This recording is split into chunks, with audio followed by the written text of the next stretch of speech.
चलिए फिर आज का डिस्कशन शुरू करते हैं। आज इन्वायरमेंट का यह तीसरा लेक्चर होने वाला है और आज हम टॉपिक डिस्कस करेंगे क्लाइमेट चेंज। देखो यार, क्लाइमेट चेंज से पहले हम इकोलॉजी कर चुके हैं, बायोडायवर्सिटी कर चुके हैं, दोनों बहुत महत्वपूर्ण टॉपिक हैं।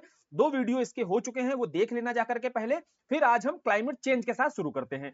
सबसे पहले आपको देखो यह पता होना चाहिए कि इससे आखिर प्रश्न कैसे पूछे जाते हैं। क्लाइमेट चेंज को लेकर के कुछ आपके देखो टर्मिनोलॉजीज बेस्ड होते हैं क्वेश्चन, और फिर आपके कुछ कॉन्फ्रेंस से रिलेटेड क्वेश्चंस आते हैं। जैसे बहुत सारे ऐसे सम्मेलन हैं जो कोर फैक्चुअल टॉपिक है, लेकिन होता क्या है, देखो इस मैगजीन में सारे सम्मेलन आपके यहाँ पर कवर हैं। अब होता क्या है यार, इसमें जो बातें लिखी गई हैं, इन बातों को फैक्चुअली या तो सीधा रट लो, फिर रट्टा मार मारो। अगर इनको हम समझ लें आज थोड़ा सा, है ना, इसकी कहानी कैसे यह स्टेब्लिश हुए, किस सम्मेलन में कौन से प्रोविजंस आते हैं, उन सम्मेलनों में अगर हमने प्रोविजंस को समझ लिया, उसके पीछे की स्थितियों को जान लिया, तो फिर ये सारे सम्मेलन और उससे रिलेटेड जितने फैक्ट्स हैं ये बहुत आसान हो जाएंगे आपके लिए याद रखना। ठीक है, चलो फिर आज हम यही कोशिश करेंगे कि क्लाइमेट चेंज वाला जो भी पार्ट इसमें दिया हुआ है, इस वीडियो को देखने के बाद आपको पढ़ने में बिल्कुल दिक्कत ना आए। ठीक, तो चलो फिर शुरू करते हैं भाई, है ना।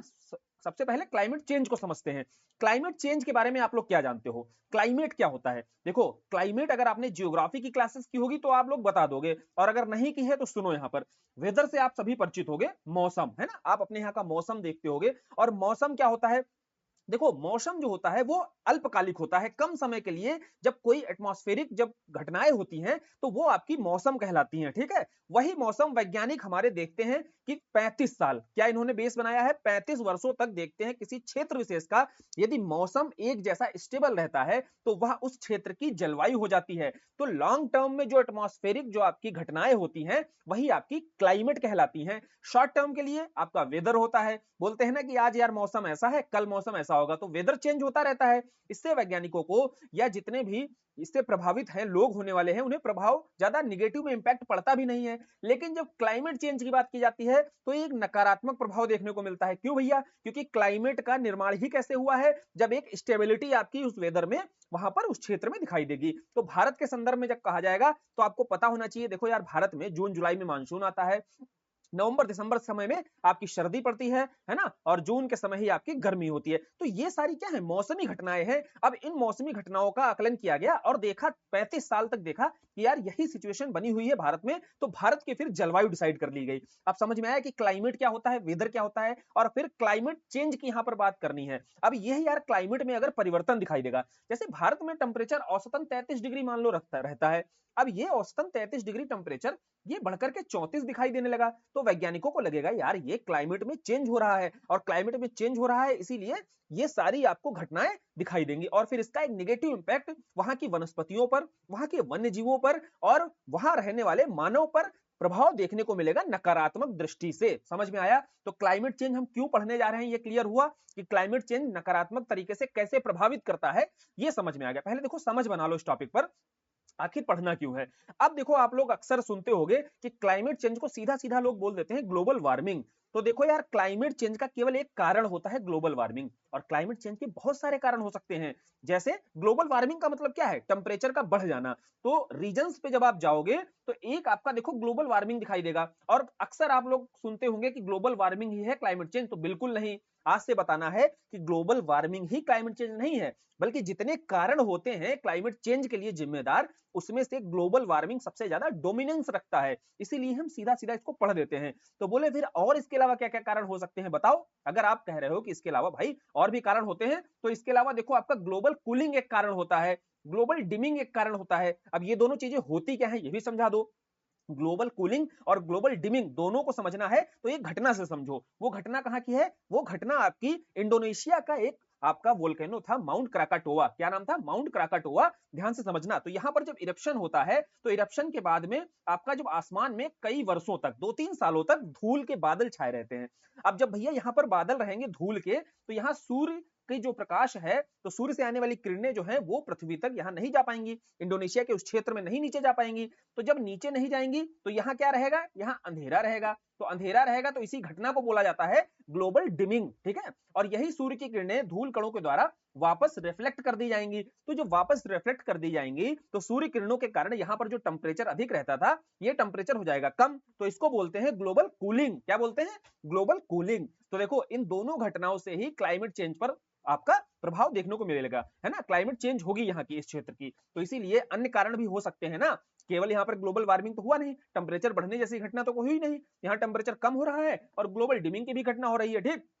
इसके अलावा और क्या हो सकता है, इसके अलावा मान लीजिए रेनफॉल, जो रेनफॉल होता है, वर्षा होती है, उसके पैटर्न में अगर चेंज आ जाता है, तब भी वहां पर आपको क्लाइमेट चेंज देखने को मिलेगा। तो ऐसे बहुत सारे कारण हैं, कारणों पर देखोगे अगर जाओगे आप तो कई कारण आपको दिखाई देंगे क्लाइमेट चेंज के लिए, लेकिन सबसे ज्यादा अगर डोमिनेंस रखता है कोई तो टेम्परेचर जो बढ़ना, टेम्परेचर बढ़ना मतलब ग्लोबल वार्मिंग, इसीलिए ग्लोबल वार्मिंग के कारण ही बोला जाता है कि क्लाइमेट चेंज आपकी दिखाई दे रही है। समझ में आ गया कॉन्सेप्ट क्लियर। अब कॉन्सेप्ट क्लियर होने के साथ आगे चलते हैं कि ये ग्लोबल वार्मिंग अगर डोमिनेंस इतना रख रहा है तो ये ग्लोबल वार्मिंग हो क्यों रहा है, तो इसके लिए भी देखो वैज्ञानिक क्या सोचते हैं। वैज्ञानिक ग्लोबल वार्मिंग वाली घटना पर बोलते हैं, जो आपका अभी ग्लोबल वार्मिंग जितना भी दिख रहा है और जिसके कारण क्लाइमेट चेंज हो रहा है, इसके पीछे दो कारण होते हैं, एक होता है नेचुरल, एक होता है एंथ्रोपोजेनिक। अब देखो नेचुरल कारण जो है इसको मुख्य रूप से जिम्मेदार मानते हैं, क्यों मानते हैं अभी समझते हैं। एंथ्रोपोजेनिक वाले पर क्या कहते हैं, कहते हैं देखो ये मुख्य कारण नहीं हो सकता है क्लाइमेट चेंज का, अभी तक पीछे भी कई बार क्लाइमेट चेंज हुआ है, वहां मानव ह्यूमन जो है कारण नहीं था, तो फिर वहां पर क्यों हुआ क्लाइमेट चेंज, उसके पीछे अभी देखो रीजन बताएंगे कि आखिर टेम्परेचर बढ़ता है तो क्यों बढ़ता है पृथ्वी पर, है ना। कुछ नेचुरल कारण होंगे, नेचर ने खुद को ऐसे एडजस्ट किया हुआ है अपने आप को, इसी कारण से टेम्परेचर बढ़ रहा होगा, तो ये सारे के सारे नेचुरल कारण हो जाएंगे आपके। फिर ये एंथ्रोपोजेनिक क्या होता है, इसमें देखो मानव क्या करता है, इस रेट को बढ़ा देता है, यानी कि टेम्परेचर जिस गति से आपका पृथ्वी का बढ़ना चाहिए, एटमॉस्फेयर का बढ़ना चाहिए, उससे तेज गति से अगर ये टेम्परेचर बढ़ने लगेगा तो वहां पर मानवीय कारण रहेंगे, और इन्हीं मानवीय कारणों में देखो क्या है भैया, मोटर व्हीकल का यूज, एग्रीकल्चर गतिविधियां, है ना, जो ये आपकी बढ़ती जा रही हैं, मोटर व्हीकल्स का यूज बढ़ता जा रहा है, जिसके कारण CO2 का एमिशन होता जा रहा है, और जो धान वगैरह के खेतों से मीथेन का एमिशन होता है, ये सब क्या कर रहे हैं, ये सब इस रेट को बढ़ा रहे हैं, ग्लोबल वार्मिंग घटना को बढ़ाते हैं। फिर भैया जो वैज्ञानिक हैं जिन्होंने बोला कि ये नेचुरल कारण से होता है, तो कौन कौन से नेचुरली उन्होंने कारण बताए।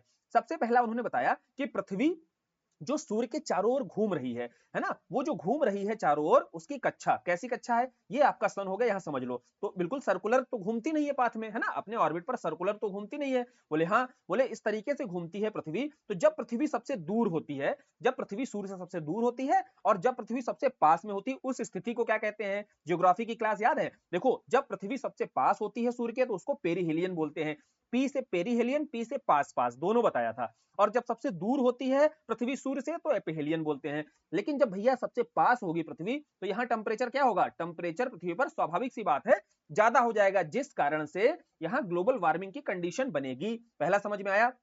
दूसरा देखो पृथ्वी का जो झुकाव है, पृथ्वी का झुकाव कितने पर है, 23.5 डिग्री। ये सारी बातें ज्योग्राफी वाले लेक्चर में आपको कराई गई हैं, यहाँ रिपीट हो रही हैं। ये नेचुरल काज होते हैं भैया, जो टेम्परेचर बढ़ता है ना, जिसके कारण ग्लोबल वार्मिंग होती है, तो ये सारे के सारे कारण हैं जो दिए जाते हैं, ठीक है। नेचर ने इस तरीके से देखो एडजस्ट कर लिया है, अपने आप को कर रखा है, जिससे टेम्परेचर बढ़ता है लगातार। लेकिन यही टेम्परेचर की जो रेट है ये बहुत तेज हो जाती है एंथ्रोपोजेनिक कारणों से, ठीक, तब हमें नकारात्मक जो इम्पैक्ट है वो ज्यादा दिखाई देता है। अब देखो पृथ्वी 23.5 डिग्री पर झुकी हुई है, तो इस कारण से कर्क रेखा जो आपके ऊपर 23.5 डिग्री पर बनती है और मकर रेखा नीचे आपकी 23.5 डिग्री पर साउथ में बनती है, तो यहां तक ही सूर्य की किरणें ज्यादा पड़ेंगी, है ना, प्रभाव ज्यादा रहेगा, इस कारण से इस क्षेत्र का टेम्परेचर भी ज्यादा रहेगा, तो ग्लोबल वार्मिंग की घटना भी यहां पर दिखाई देगी। क्लियर।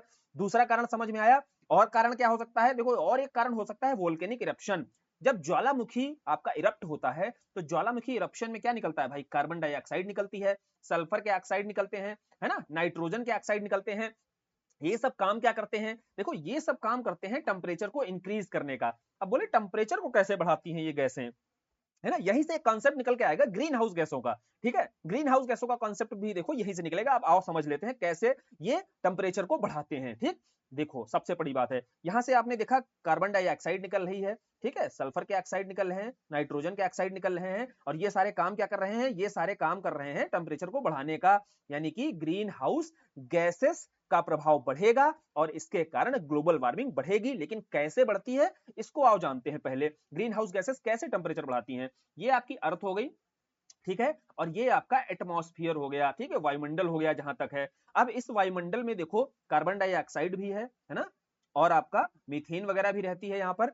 लेकिन अब ये देखो कैसे टेम्परेचर को बढ़ाती है। अगर एक सीमित मात्रा में कार्बन डाइऑक्साइड है अपने टेम्परेचर अपने एटमॉस्फेयर में, तो ये ग्रीन हाउस का काम नहीं करेगी। लेकिन अगर सीमित मात्रा से ज्यादा हो जाती है तो ये ग्रीन हाउस गैसेस का काम, होती तो ग्रीन हाउस गैसेस ही हैं, फिर ये ग्लोबल वार्मिंग का काम करने लगती हैं। कैसे करने लगती हैं? देखो, सूर्य से जो किरणें आती हैं वो शॉर्ट वेव रेडिएशन के रूप में आती हैं इस तरीके से, ठीक है। सूर्य से किरणें कैसे आती हैं? शॉर्ट वेव रेडिएशन के रूप में आती हैं। तो जितनी ग्रीन हाउस गैसें होती हैं ये शॉर्ट वेव रेडिएशन को तो पृथ्वी तक जाने देती हैं, ठीक। शॉर्ट वेव रेडिएशन को पृथ्वी तक जाने देती हैं। हीट बजट में इसको पढ़ा था आपने कि शॉर्ट वेव रेडिएशन के रूप में पृथ्वी तक आती हैं, फिर लॉन्ग वेव रेडिएशन के रूप में क्या होती है? लॉन्ग वेव रेडिएशन के रूप में ये पृथ्वी से बाहर निकलती हैं, है ना। जिसे अवरक्त किरणें, इंफ्रारेड वेव्स के रूप में भी आप जानते हो। तो इस तरीके से ये पृथ्वी से बाहर निकलती हैं।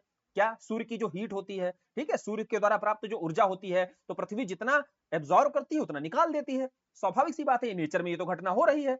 अब लेकिन ग्रीन हाउस गैसें अगर बढ़ गई, ग्रीन हाउस गैसें अगर ज्यादा बढ़ जाती हैं, तो एक तो ये काम क्या करती हैं, जो लॉन्ग वेव रेडिएशन है ना, इसको रोक लेती हैं, है ना, इसको एब्जॉर्ब कर लेती हैं, बाहर नहीं निकलने देती हैं। फिर कुछ समय के बाद में ये उस वायुमंडल में ही छोड़ देती हैं, और जब उस वायुमंडल में छोड़ देंगी तो उस वायुमंडल का टेम्परेचर क्या हो जाएगा? बढ़ जाएगा। यही काम कौन कर रहा है? कार्बन डाइऑक्साइड कर रही है। अब जानते हैं हमारे लिए जानना क्या जरूरी हो गया? हमारे लिए एग्जाम में क्वेश्चन पूछा जाएगा कौन सी ग्रीन हाउस गैसें हैं और कितना कंट्रीब्यूशन करती हैं वो टेम्परेचर बढ़ाने में, कितना किसका पोटेंशियल होता है टेम्परेचर को बढ़ाने में। ये हमसे एग्जाम में क्वेश्चन होगा। समझ हो गई हमारी ग्रीन हाउस गैसों पर। अब हमसे प्रश्न कैसे पूछा जाएगा इसको देख लेते हैं। देखो भैया, ग्रीन हाउस गैसों को लेकर के सबसे ज्यादा जो कंट्रीब्यूट करती है उसी क्रम में समझते हैं। सबसे ज्यादा जो कंट्रीब्यूट करती है वो है कार्बन डाइऑक्साइड। कार्बन डाइऑक्साइड जो आप देख रहे हो ग्लोबल वार्मिंग की घटना हो रही है उसमें अकेला इकलौता 60% योगदान कार्बन डाइऑक्साइड गैस रखती है। अब ये कार्बन डाइऑक्साइड गैस आपने समझा कि देखो कहां कहां से रिलीज होती है। अब ये समझ लो आप यार, मोटर व्हीकल्स वगैरह है, ईंधन वगैरह है, ठीक है, जितना भी जीवाश्म ईंधन आप जलाते हो वहां से CO2 निकल रहा है। औद्योगिक जो गतिविधियां हो रही वहां से निकल रहा है। एग्रीकल्चर में जो गतिविधियां हो रही वहां से निकल रहा है। वोल्केनिक इरप्शन हो रहा है, वहां से CO2 निकल रहा है। तो इसके देखो सोर्सेस तो बहुत सारे हैं, लेकिन हमने ये समझा, जाना ये कि ये कंट्रीब्यूट बहुत कर रहा है। सबसे ज्यादा कंट्रीब्यूशन किसका है? तो हमें पता चला कार्बन डाइऑक्साइड का है। दूसरी कौन सी है? दूसरी देखो ग्रीन हाउस गैस है मीथेन। अब मीथेन कहां से? देखो धान वगैरह के जो दलदली क्षेत्र होता है ये बहुत बड़े स्रोत होते हैं किसके? मीथेन के। यहां से मीथेन बड़े पैमाने पर रिलीज होती है। और अगर कंट्रीब्यूशन के स्तर पर देखा जाए तो 20% का योगदान इसका रहता है हमारे एटमॉस्फेयर में टेम्परेचर को इंक्रीज करने के लिए। तो मीथेन का कितना योगदान है? 20% का है। लेकिन यहां एक बात याद रखना, क्वेश्चन बनता है कैसे? पोटेंशियल के मामले में। पोटेंशियल मतलब है कितनी पोटेंशियल रखता है। मात्रा भले ही कम रहती है इसके एटमॉस्फेयर में, लेकिन अगर पोटेंशियल पर आ जाए ना तो पोटेंशियल ये कार्बन डाइऑक्साइड से 28 गुना ज्यादा रखता है।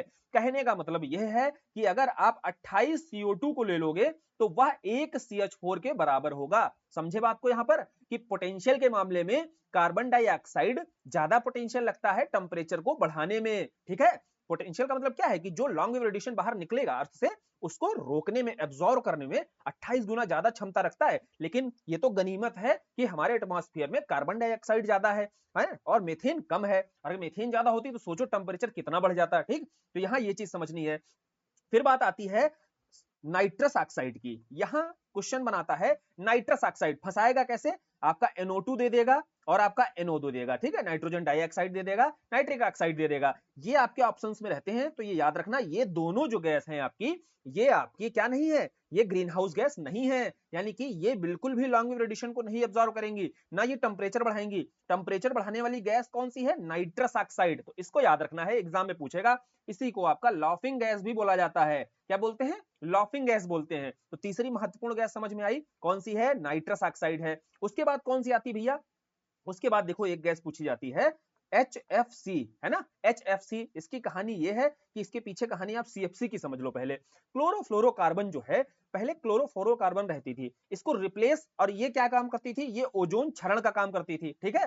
तो ये ओजोन क्षरण का काम करती थी, तो इसको रिप्लेस करते हुए हाइड्रोफ्लोरोकार्बन लाई गई, ठीक। ओजोन का क्षरण हो रहा था, मॉन्ट्रियल प्रोटोकॉल यहां हम पढ़ेंगे आगे। तो मॉन्ट्रियल प्रोटोकॉल लाया जाता है और इस गैस पर प्रतिबंध लगा दिया जाता है। CFC पर, रेफ्रिजरेटर वगैरह से आप देखते होगे यही गैस निकलती थी पहले, ठीक है। तो इस पर प्रतिबंध लगेगा, इसकी जगह लाई जाएगी HFC गैस। अब HFC के साथ समस्या ये खड़ी हो गई कि भैया ये ओजोन का क्षरण नहीं कर रही थी, लेकिन ये ग्लोबल वार्मिंग को बढ़ा रही थी। अब ग्लोबल वार्मिंग को बढ़ाएगी तो इस कारण से फिर क्या होगा भैया? इसको फिर क्योटो प्रोटोकॉल के तहत ही इसको रेगुलेट किया जाएगा। अभी ये भी शांति से सुनना, खाली क्योटो प्रोटोकॉल को बहुत डिटेल से अच्छे से आज समझ लेंगे क्या है।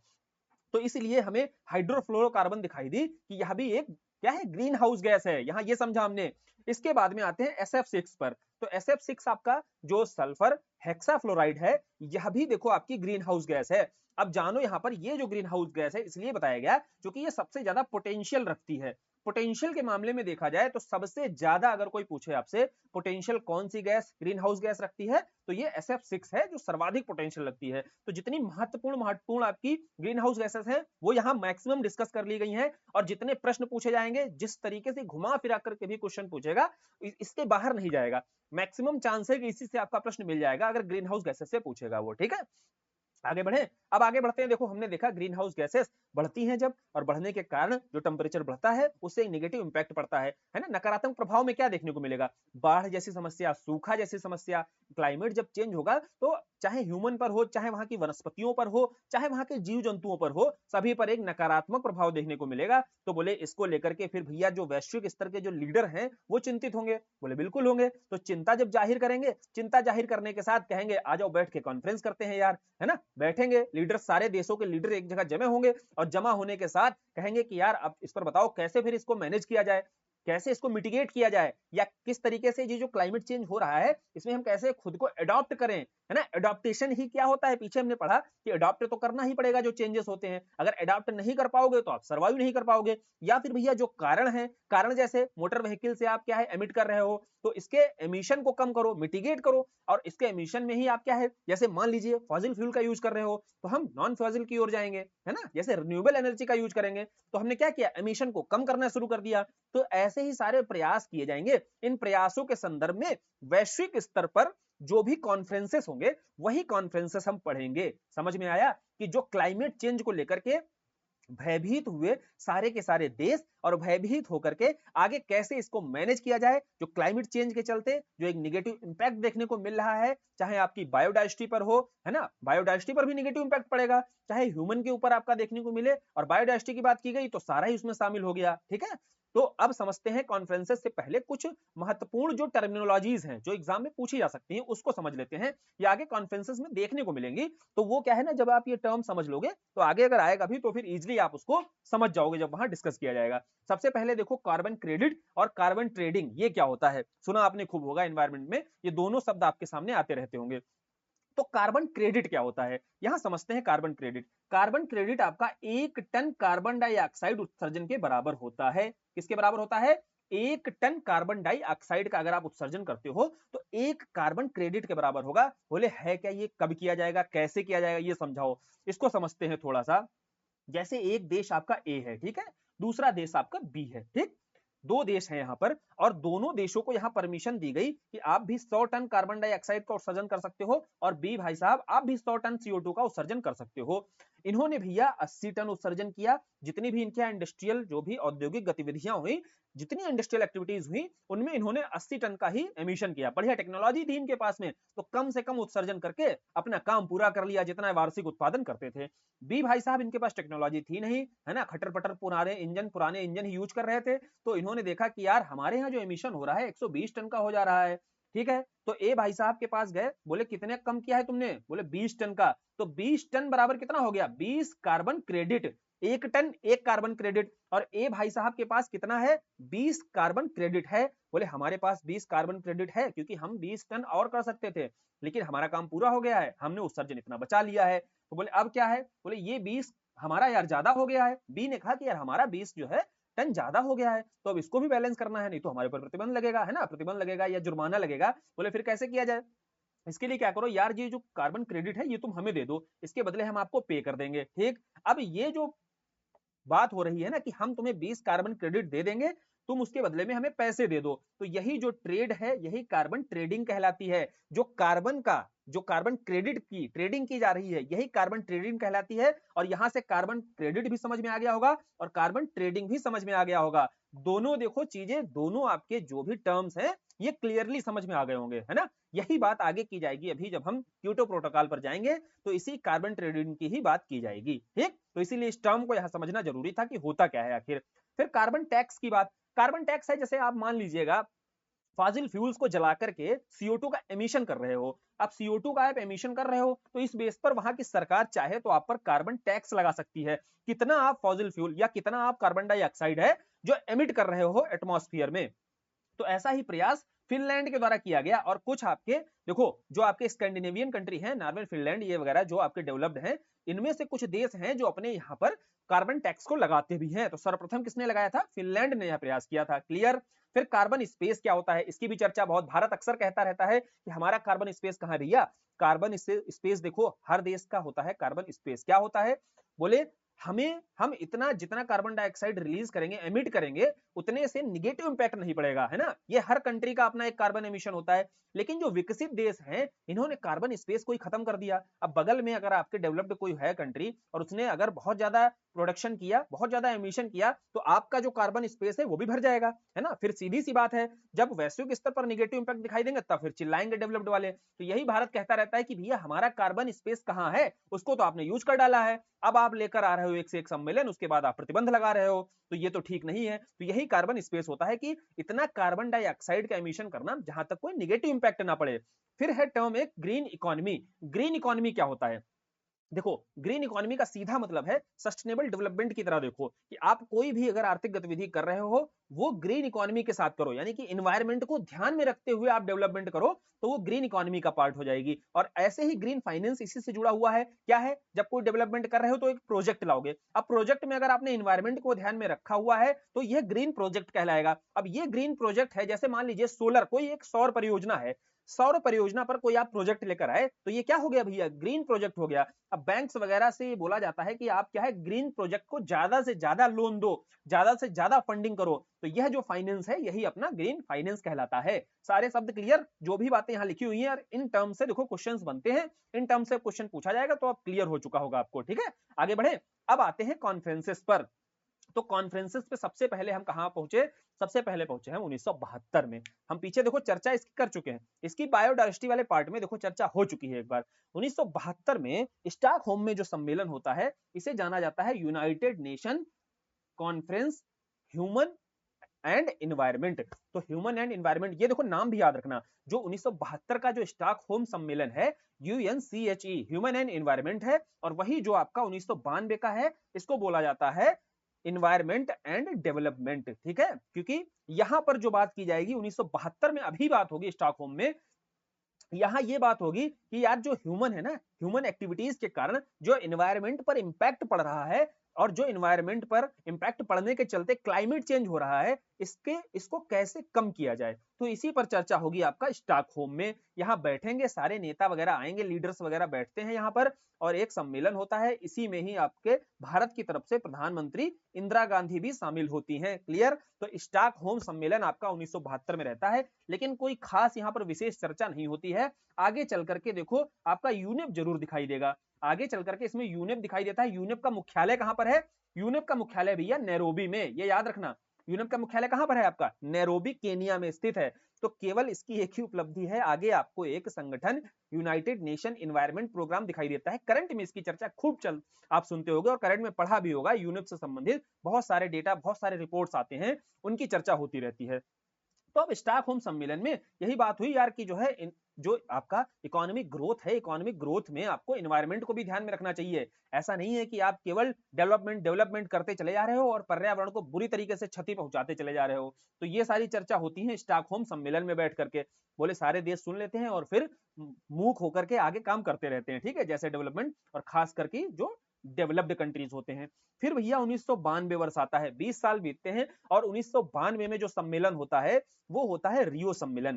कहानी देखो यहीं से शुरू होती है, और यहीं से एकदम कहानी की तरह समझेंगे इजिली, एकदम सारे सम्मेलन जो है आपको बिल्कुल बढ़िया एकदम मक्खन की तरह। अगर कहानी पूरी क्लियर हो गई तो जो जो फैक्ट यहाँ शामिल किए गए हैं, जो जो बातें यहाँ बोली जाएंगी, उन बातों के पीछे की परिस्थितियां अगर आपने यहाँ समझ ली साथ साथ में, फिर ये फैक्ट एक भी कठिन नहीं लगेंगे आपको। ठीक है, सबसे पहले क्या होता है 1992 में हम कहां पर आ चुके हैं? रियो सम्मेलन में आ चुके हैं। इसको हम पीछे भी सीबीडी वाली जब चर्चा की थी, जब बायोडाइवर्सिटी वाला क्लास किया था, तो वहां बताया था ना 1992 में जब रियो सम्मेलन होता है ब्राजील में, तो वहां पर ही आपका सीबीडी आता है। तो अब यहीं पर चर्चा होगी, यूएनएफसीसी भी आता है। आओ देखते हैं क्या होता है। तो इसको जाना जाता है आपका United nation conference on environment and development, तो इसको यूएनसीईडी के रूप में जाना जाता है और इसे पृथ्वी समिट भी कहा जाता है। पृथ्वी सम्मेलन क्यों बोला जा रहा है? क्योंकि यार यहाँ इन्वायरमेंट एंड डेवलपमेंट, जो डेवलपमेंट करो उसमें इन्वायरमेंट को ध्यान रखो, पॉवर्टी को भी ध्यान में रखो, ठीक है भैया, गरीबी को ध्यान में रखो, बेरोजगारी को ध्यान में रखो। ऐसे मुद्दों को पीछे छोड़ते हुए केवल आर्थिक विकास नहीं करना है, सामाजिक पहलुओं को भी ध्यान में रखना है। तो यहां से ही एक नींव पड़ रही है किसकी? सस्टेनेबल डेवलपमेंट की, सतत विकास की, यानी कि जो विकास होना चाहिए सतत होना चाहिए। तो इसीलिए पृथ्वी पर कोई भी आपका समझ लीजिएगा एंगल है जो छोड़ा नहीं गया था, इसीलिए पृथ्वी के एक सतत विकास की बात की जाएगी और इसीलिए ये समिट भी आपका अर्थ समिट के रूप में जानी जाती है। ठीक है, तो अर्थ समिट के साथ में यहां पर 3 मेजर एग्रीमेंट होते हैं। 3 एग्रीमेंट कौन से होते हैं? पहला है एजेंडा 21। एजेंडा 21 में क्या होता है ये पूछा जाता है। देखो एजेंडा 21 सीधा सा मतलब है 1992 की बात है, 20वीं सदी खत्म होने वाली है, तो आने वाली कौन सी है? 21वीं सदी। तो 21वीं सदी को लेकर के ही, यानी कि हम 21वीं सदी में क्या प्लान्स रखेंगे, क्या हमारे एक्शंस होंगे, जिसके चलते जो आज हम क्लाइमेट चेंज वाला इंपैक्ट देख रहे हैं आगे और भयावह ना हो जाए। तो ये जो एजेंडा 21 है ये तैयार किया गया था 21वीं सदी के लिए, ताकि 21वीं सदी में हम जो एक्शंस करेंगे उस पर एक प्रॉपर प्लान होना चाहिए और प्लान के साथ ही में आगे हम कोई भी देश होगा वो पॉलिसीज अपनी एग्जीक्यूट करेगा। तो ये एजेंडा 21 कहलाया। फिर Rio declaration on environment and development, तो यही घोषणा की गई कि एनवायरनमेंट और डेवलपमेंट को साथ में लेकर चलना है और वनों को लेकर के भी महत्वपूर्ण प्रावधान किए गए कि वनों में भी डिफॉरेस्टेशन को कैसे रोकना है। ठीक है, इस पर बात की गई और इसको लेकर के 3 यही मेजर एग्रीमेंट होते हैं जो रियो सम्मेलन में होते हैं। अभी देखो पृथ्वी जो समिट है, जो अर्थ समिट है, इसको इसमें 3 हमने देखे समझौते कौन कौन से हुए और तीनों समझौतों में सबसे महत्वपूर्ण है आपका एजेंडा 21। एजेंडा 21 बहुत महत्वपूर्ण है, ये पूछा जाता है। फिर देखो इसमें 3 आपकी समस्याएं निकल के आई। 3 समस्याएं कौन सी थी? पहली है क्लाइमेट चेंज जो हम यहाँ पढ़ रहे हैं, दूसरी थी बायोडाइवर्सिटी जिसको हम पढ़ चुके हैं, सीबीडी हम पढ़ चुके हैं, देखो भाई है सीबीडी हम कर चुके हैं, और तीसरी है कॉम्बैट द डिजर्टिफिकेशन, यानी कि जो डिफॉरेस्टेशन या डिफॉरेस्टेशन के चलते मरुस्थलीकरण की जो समस्या निकल के आई, तो इसके लिए ही आपका एक संगठन आएगा यूएनसीसीडी, और क्लाइमेट चेंज पर जो आपका बनेगा संगठन यूएनएफसीसीसी। ठीक है, यूएनएफसीसीसी आपका क्लाइमेट चेंज से संबंधित है और बायोडाइवर्सिटी से संबंधित है आपका सीबीडी, और वहीं जो आपका डिजर्टिफिकेशन से संबंधित है यूएनसीसीडी। ये सारे के सारे 1992 में आ रहे हैं, लेकिन यूएनसीसीडी को बनते बनते 1994 हो गया, इसका वर्ष भी याद रखना। लेकिन अभी हम इनकी चर्चा नहीं कर रहे हैं, चैप्टर क्या है हमारा? क्लाइमेट चेंज है। अब क्लाइमेट चेंज में आते हैं, यूएनएफसीसीसी के अंतर्गत क्या किया गया? यहाँ पर ज्यादा कुछ नहीं किया गया। क्यों नहीं किया गया? क्योंकि यहाँ पर अभी केवल ग्रुपिंग हुई, अभी तो ये देश समझ ही नहीं पा रहे हैं क्या है। तो जो ग्रुपिंग होती है, यहाँ 3 ग्रुप बनाए जाते हैं मोटे मोटे। कौन कौन? पहला है आपका एनेक्स 1, ध्यान से सुनना, पहला एनेक्स 1 बनाया जाता है, दूसरा एनेक्स 2 बनाया जाता है, ठीक है, और तीसरा जो ग्रुप बनाया जाता है नॉन एनेक्स का बनाया जाता है। तीसरा कौन सा होता है? नॉन एनेक्स का ग्रुप बनाया जाता है। समझो ये annex 1, annex 2, annex non annex groups कौन से होते हैं? एनेक्स 1 वो ग्रुप होते हैं, वो सारे देश इसमें शामिल किए जाते हैं जो डेवलप्ड हैं, है ना, जो डेवलप्ड होते हैं। तो खासकर ओईसीडी के देश, है ना, ओईसीडी वाले जो देश होते हैं वो शामिल किए जाते हैं। ओईसीडी मत समझो organisation for economic corporation development, है ना, ये मत जानो तुम, ये जानो कि एनेक्स 1 में आपके जो डेवलप्ड कंट्री हैं, जो विकसित हैं, पूरी तरीके से विकास कर चुके हैं, अपना लगभग सैचुरेशन के टाइम पे आ चुके हैं, तो वो सारे शामिल किए जाएंगे। फिर और कौन होता है? और जो ट्रांजिशन में है ना, जिनकी इकोनॉमी ट्रांजिशन में है, वो भी शामिल किए जाएंगे यहाँ पर। तो ओईसीडी वाले देश जो खासकर पूरी तरीके से डेवलप्ड हैं, और दूसरा जो इकोनॉमिक ट्रांजिशन वाले हैं, जिनकी अर्थव्यवस्था विकासशील से विकसित की ओर पहुंच रही है, यानी कि विकासशील से विकसित बनने ही वाले हैं डेवलपमेंट के स्तर पर, तो इनकी इकोनॉमी इन ट्रांजिशन में है, तो वो सारे के सारे एनेक्स 1 में शामिल होते हैं। दूसरा ग्रुप रहता है यहाँ पर एनेक्स 2 का। एनेक्स 2 में देखो केवल ओईसीडी वाले, यहाँ जो विकसित विकसित बनने वाले हैं, है ना, उनको नहीं शामिल करना है। यहाँ पूरा पूरा विकसित जो हो चुके हैं उनको ही एनेक्स 2 में शामिल करना है। नॉन एनेक्स में कौन से होते हैं? तो नॉन एनेक्स ग्रुप जो है ना, डेवलपिंग कंट्रीज का होता है। यही अपना भारत भी शामिल है, किसमें? नॉन एनेक्स में।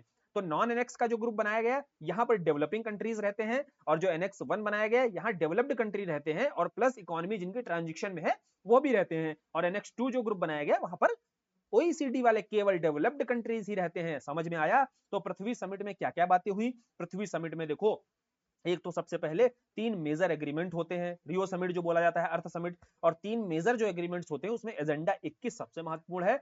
फिर जो भैया 3 आपके सम्मेलन आते हैं, यहाँ पर 3 संगठन दिखाई देंगे।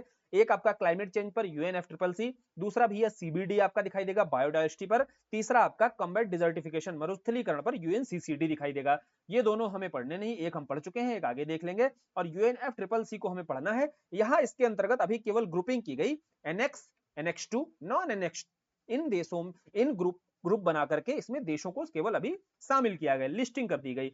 अब देखते हैं भाई जो यूएनएफसीसीसी है, यूएनएफसीसीसी के जब सारे के सारे इसमें जो देश हैं, इन देशों के जब लीडर आते हैं, बैठते हैं, कहीं पर कॉन्फ्रेंस होती है, तो इसको बोला जाता है सीओपी, कॉन्फ्रेंस ऑफ पार्टीज। जैसे सीबीडी की जो कॉन्फ्रेंसेस होती थी उन्हें भी हम सीओपी बोलते थे, लेकिन सीबीडी में हमने जाना था कि ये 2 साल पर होती थी, याद है ना, सीबीडी में 2 साल पर होती थी, इसीलिए इसकी जो लेटेस्ट है कॉप 15 और कॉप 16 हम देख चुके हैं। लेकिन जो यूएनएफसीसीसी की है, इसकी हर वर्ष होती है पार्टी, है ना, कॉन्फ्रेंस ऑफ पार्टी हर वर्ष होती है, इसीलिए अभी हम इसको देखेंगे। वर्तमान में कॉप 29 2024 में कॉप 29 होनी है। अब पूरी यात्रा हम देखेंगे कैसे अभी तक कॉप 1 से लेकर के कॉप 29 तक की जो यात्रा है और जो इसके महत्वपूर्ण आपके प्रावधान है, सब आज समझ लेंगे। इसके बाद में जो भी प्रश्न यहां से आएंगे गलत नहीं होंगे। आप शुरू करें, शुरू करते हैं। देखो भैया, जब यहाँ पर लीडर्स आते हैं और शुरू होता है यह कार्यक्रम, कब से शुरू होगा यहां समझो। 1992 में देखो ये आता है आपका यूएनएफसीसीसी, लेकिन इसको लागू होते होते 1994 में क्या हो पाता है, ये पूरी तरीके से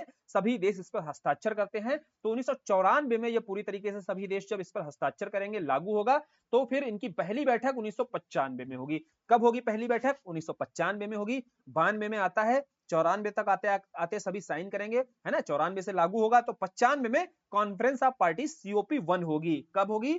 सीओपी 1 95 में होगी, 1995 में। कहां होगी? बर्लिन में होगी। ज्यादा महत्वपूर्ण नहीं है, क्यों नहीं है? अभी यहाँ आए सारे देश, समझना यहाँ पर, यहाँ सारे देश आते हैं और यहाँ केवल चर्चा पर चर्चा करेंगे। यार ये बताओ तुम कौन से एनेक्स में हो? बोले हम यार एनेक्स 1 में हैं। तुम किस में हो? बोले हमको यार एनेक्स 2 में रखा हुआ है ना। तो और तीसरे जो डेवलपिंग वाले पूछेंगे हम नॉन एनेक्स में है। तो मतलब ऐसे ही खाली चर्चा वर्चा हो रही थी, ज्यादा कुछ यहाँ पर हुआ नहीं, देखने को नहीं मिला।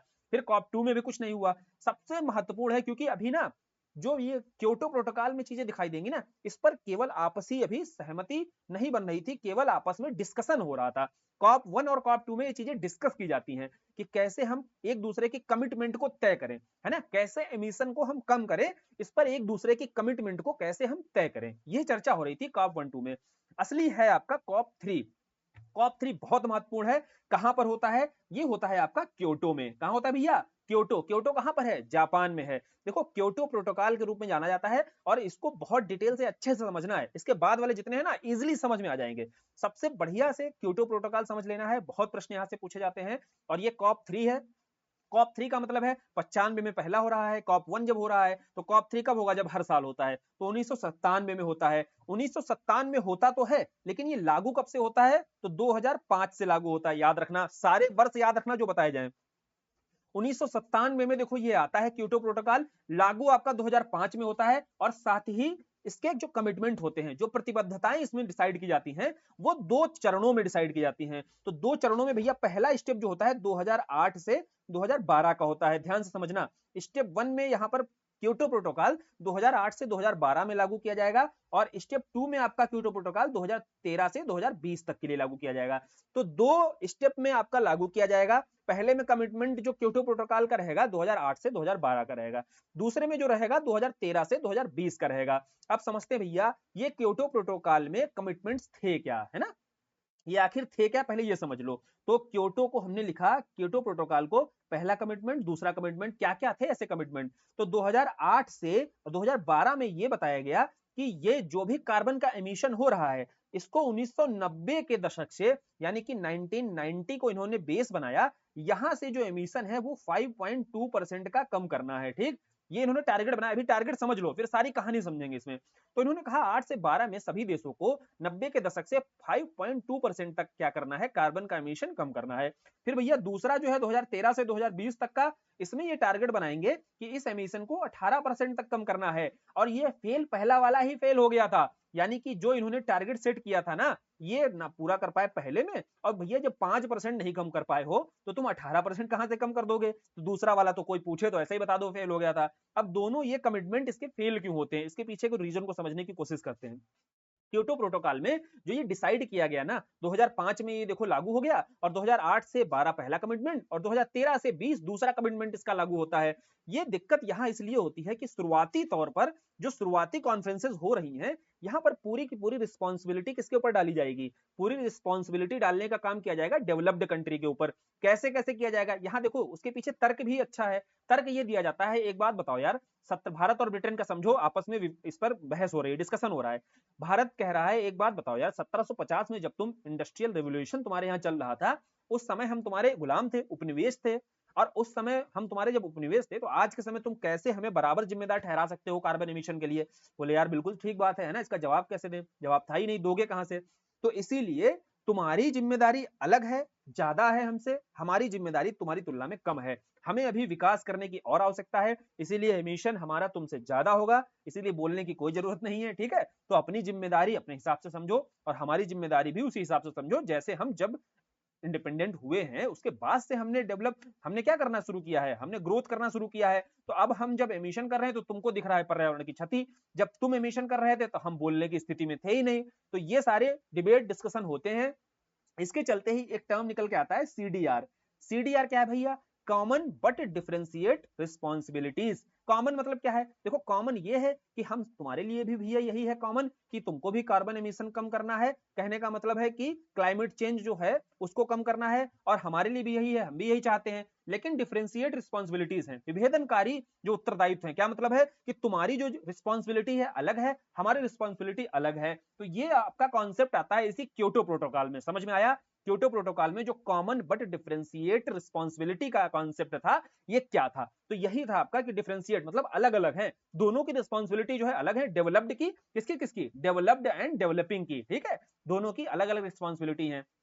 तो इसको लेकर के देखो क्योटो में चर्चा होती है, और क्योटो प्रोटोकॉल को याद रखना बाध्यकारी बनाया जाता है। अब ये जब बाध्यकारी होता है तो बहुत सारे जो डेवलप्ड कंट्री हैं इसमें शामिल नहीं होना चाहेंगे। वो एक तरीके से इसमें बाध्यकारिता जैसे ही लगेगा, थोपने का प्रयास यहाँ किया जाएगा इस प्रोटोकॉल के माध्यम से। और डेवलपिंग कंट्रीज तो रहेंगे यहाँ पर, लेकिन डेवलप्ड कंट्री जब तक शामिल नहीं होंगे तब तक जो एमिशन का टारगेट हमने रखा हुआ है ये पूरा ही नहीं हो सकता है। यही एक बड़ा मेजर फैक्टर रहा जिसके चलते डेवलप्ड कंट्रीज ने इसमें रुचि ही नहीं दिखाई भैया, है ना? जब ज्यादा रुचि नहीं दिखाएंगे तो ये फेल हो ही जाएगा। तो क्योटो प्रोटोकॉल में जो भी आपने कमिटमेंट दिखाए थे वो कमिटमेंट फेल होते हैं, और वो क्यों फेल होते हैं ये पीछे कहानी समझ ले। अब इसमें 3 मैकेनिज्म और सामने आते हैं। क्योंकि भैया एक बात बताओ, एमिशन कम करना है तो एक पूरी स्ट्रेटजी, एक प्लानिंग तो होगी कि कैसे कम करोगे। इसको कम करने के लिए 3 मैकेनिज्म यहां पर दिखाई देते हैं।